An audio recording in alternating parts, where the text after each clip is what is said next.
Hello everyone, class 8 maths June exercise 6.2 question number 4 दिया गया है। Find the square root of the following trinomials.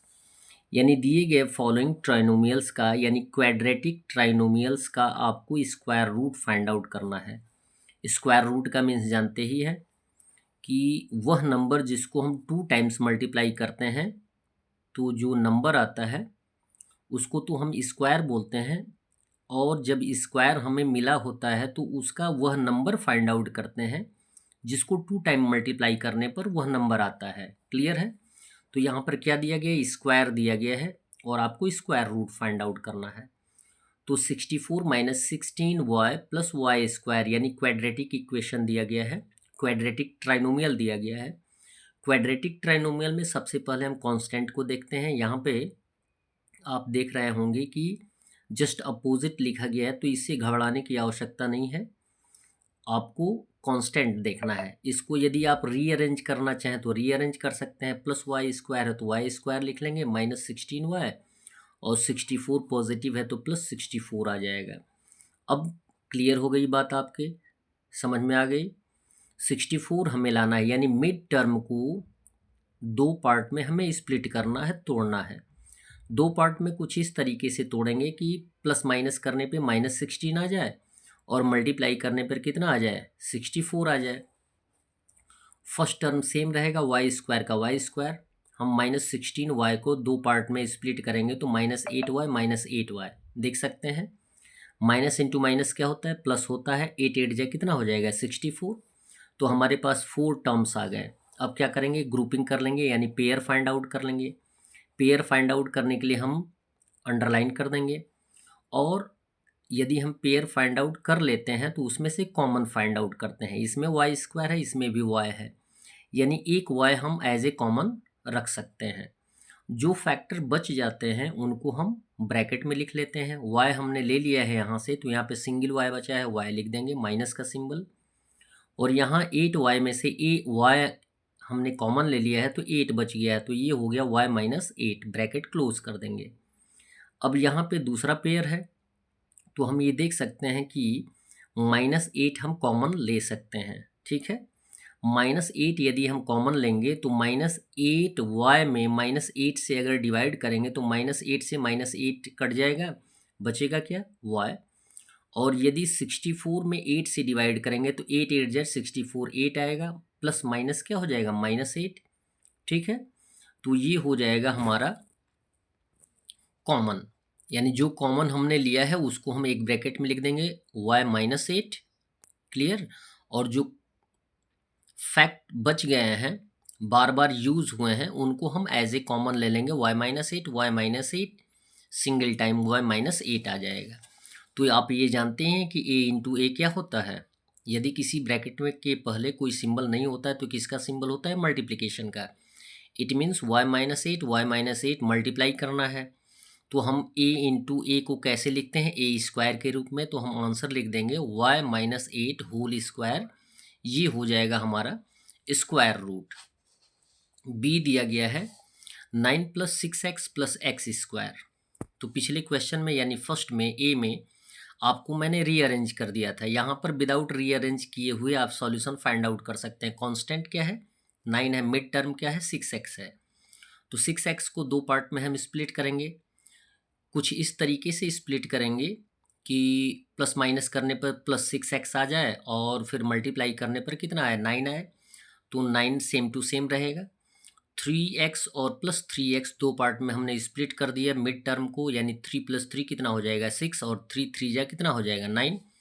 और जो यहाँ पे स्क्वायर वाला टर्म है सेम रहेगा। हमारे पास 4 टर्म्स हो गए। ग्रुपिंग के द्वारा हम इसका पेयर फाइंड आउट कर लेंगे। पेयर फाइंड आउट करने पे जो कॉमन आएगा उसे हम आउट कर लेंगे।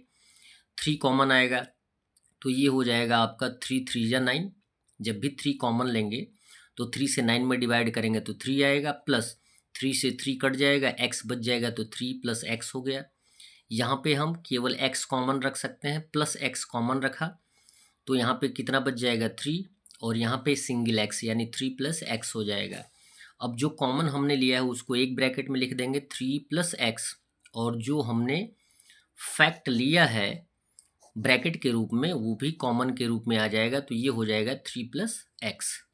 अब 3+x एंड 3+x इंटू का सिंबल है, तो इसको हम स्क्वायर के रूप में लिख देंगे 3+x होल स्क्वायर, जो कि स्क्वायर रूट में आ जाएगा। सी दिया गया 49y² माइनस 56y प्लस 16। इसको अब क्या करना है, आपको फाइंड आउट करना है। फाइंड आउट करने के लिए आपको ये बताया गया है कि कांस्टेंट टर्म 16 है, और यहाँ पे देख सकते हैं कि फर्स्ट स्क्वायर वाले टर्म में 49 है, तो 49 में 16 से मल्टीप्लाई करेंगे, जितना आएगा। ठीक है, कोशिश ये करनी है कि यदि हम 56 को 2 पार्ट में स्प्लिट करेंगे तो उन दोनों नंबरों से मल्टीप्लाई करने पर इतना आना चाहिए। कितना आना चाहिए? 49 से 16 में मल्टीप्लाई करने पे जितना प्रोडक्ट आएगा उतना आना चाहिए।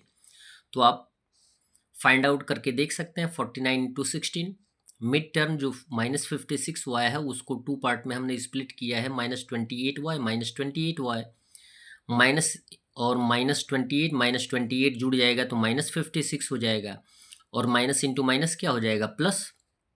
28 से 28 में मल्टीप्लाई करेंगे तो सेम प्रोडक्ट आएगा जितना कि 49 इंटू 16 को मल्टीप्लाई करने पे आएगा।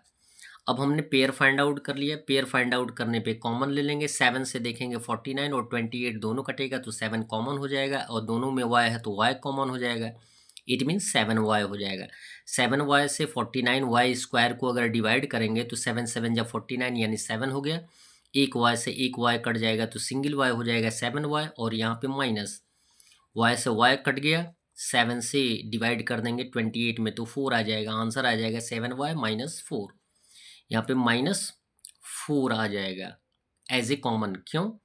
कॉमन जो होता है दिए गए टर्म्स में सभी टर्म्स को डिवाइड करने का काम करता है, तो -4 हमने एज ए कॉमन लिया है। -4 एज ए कॉमन लिया है तो माइनस से माइनस क्या हो जाएगा, कट जाएगा। माइनस से डिवाइड करेंगे तो 4 7 जा 28, 7 हो गया, और y यहाँ पे आ गया 7y प्लस। क्यों प्लस होगा? क्योंकि प्लस यहाँ पर तो आना नहीं चाहिए, यहाँ पे गलत हो गया है, यहाँ पे आना चाहिए माइनस। प्लस इंटू माइनस क्या होता है, माइनस ही होता है, यहाँ पे माइनस होगा। क्लियर है? यहाँ पे मल्टीप्लाई नहीं करना है, डिवाइड करना है। जैसे +16 में -4 से डिवाइड करना है तो 4 4 जा कितना हो जाएगा 16, और प्लस माइनस माइनस हो जाएगा, तो यहाँ पे आ जाएगा 4 4 जा 16 यानी 4। अब जो कॉमन आया है उसे हम ब्रैकेट में लिख लेंगे 7y माइनस 4, और यहाँ पर 7y माइनस 4, 7y माइनस 4 को एज ए कॉमन रख लेंगे 7y माइनस 4। यहाँ पे टर्म आप देख सकते हैं कि इसको हम स्क्वायर के रूप में एक्सप्रेस कर लेंगे तो आंसर आएगा 7y माइनस 4 होल स्क्वायर, जो कि हमारा स्क्वायर रूट होगा। नेक्स्ट क्वेश्चन दिया गया D 144 plus 24x plus x²। Mid term क्या है, 24x है, 2 पार्ट में स्प्लिट करेंगे तो 12x प्लस 12x आएगा, और 12 से 12 में मल्टीप्लाई करेंगे तो 144 आएगा। पेयर फाइंड आउट कर लेंगे तो इसमें से कॉमन आ जाएगा 12। 12 से 144 में डिवाइड करेंगे 12 आएगा, प्लस 12 से 12 कट जाएगा, x हो गया 12 प्लस x, इसमें आ जाएगा कॉमन x। ठीक है, x हट जाएगा तो 12 आ जाएगा, प्लस सिंगल x बच जाएगा, तो 12 प्लस x को एक ब्रैकेट में लिखेंगे, 12 प्लस x एक ब्रैकेट में आ जाएगा as a common 12 plus x, तो इसे हम लिख लेंगे as a common factor square के रूप में 12 प्लस x होल स्क्वायर, जो कि इस क्वाड्रेटिक ट्राइनोमियल का स्क्वायर रूट होगा। 64 माइनस 176x प्लस 121x²। तो हमने क्या बताया, कांस्टेंट टर्म क्या है 64। फर्स्ट टर्म जो स्क्वायर वाले टर्म में जो न्यूमेरिकल फैक्टर होता है उससे मल्टीप्लाई करते हैं, यानी 121 में 64 से मल्टीप्लाई कर लेंगे। ठीक है, और मिड टर्म को 2 पार्ट में स्प्लिट करेंगे, -88 और -88x, यानी दोनों को ऐड कर देंगे तो आंसर कितना आएगा, -176। और जब -88 और -88 को मल्टीप्लाई करेंगे तो सेम प्रोडक्ट आएगा, जो कि 121 और 64 को मल्टीप्लाई करने पे आया है। ये मल्टीप्लाई करके आप देख सकते हैं। अब हमारे पास 4 टर्म्स हो गए, तो इनको पेयर फाइंड आउट कर लेंगे। कॉमन आ जाएगा 8, क्योंकि 64 भी कट जाएगा, 88 भी कट जाएगा। 8 से 64 को काटेंगे तो 8 आएगा, माइनस 8 से 88 को काटेंगे तो 11x हो जाएगा। यहाँ पे कॉमन आ जाएगा -11x। कैसे होगा? 11 से 88 को काटेंगे तो 8 आ जाएगा, x से x कट जाएगा तो 8 हो गया, और प्लस और माइनस माइनस हो गया। 121 को 11 से रिड्यूस करेंगे तो आ जाएगा 11, और एक x से एक x कट गया है तो एक x बचा है 11x। अब 8 और -11x एक ब्रैकेट में आ जाएगा, और जो कॉमन है यानी जो बार बार यूज़ हो रहा है आ रहा है उसे हम एज ए कॉमन रख लेंगे। 8 - 11x, 8 - 11x, ये हो जाएगा 8 - 11x। अब हमारे पास दो फैक्टर हो गए, 8 - 11x इंटू 8 - 11x, इसको हम पावर के रूप में एक्सप्रेस कर देंगे, जो कि इसका स्क्वायर रूट होगा 8 - 11x होल स्क्वायर। एफ का भी सेम टर्म है। अब एफ में आपको क्या करना है? सेटिस्फाई करना है। इसमें यदि आप नहीं समझ में आ रहा है कि कैसे इसको हम या इसका स्क्वायर रूट फाइंड आउट करें, तो इसको a plus B whole square के रूप में सेटिस्फाई करेंगे। यदि सेटिस्फाई होता है तो आप क्या कर लेंगे? स्क्वायर के रूप में एक्सप्रेस कर देंगे। देखें, ए स्क्वायर और माइनस बी स्क्वायर दिया है, तो इसको हम इस तरीके से भी लिख सकते हैं, A plus B whole square के रूप में। प्लस आप ये जानते हैं कि A plus B whole square होता है A square plus 2ab plus B square होता है। तो फर्स्ट को ए मान लेंगे और लास्ट वाले को बी मान लेंगे। ठीक है, तो बी जैसे B square by A square दिया गया है, तो इसको भी हम क्या लिख सकते हैं? B by A whole square के रूप में। अब मिड टर्म सेटिस्फाई कर रहा है कि नहीं कर रहा है, इसको भी देख लेंगे।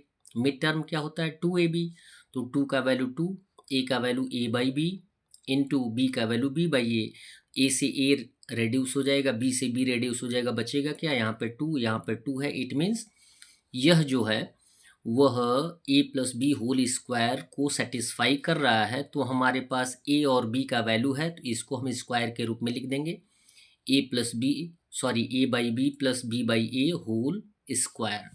That's all. वीडियो को लाइक करें और चैनल को अवश्य सब्सक्राइब करें। साथ में अन्य मित्रों को भी बताने का प्रयास करें कि आपके इस चैनल पे हेरिटेज मैथ क्लास 6, 7, 8 का सॉल्यूशन मिलेगा। धन्यवाद।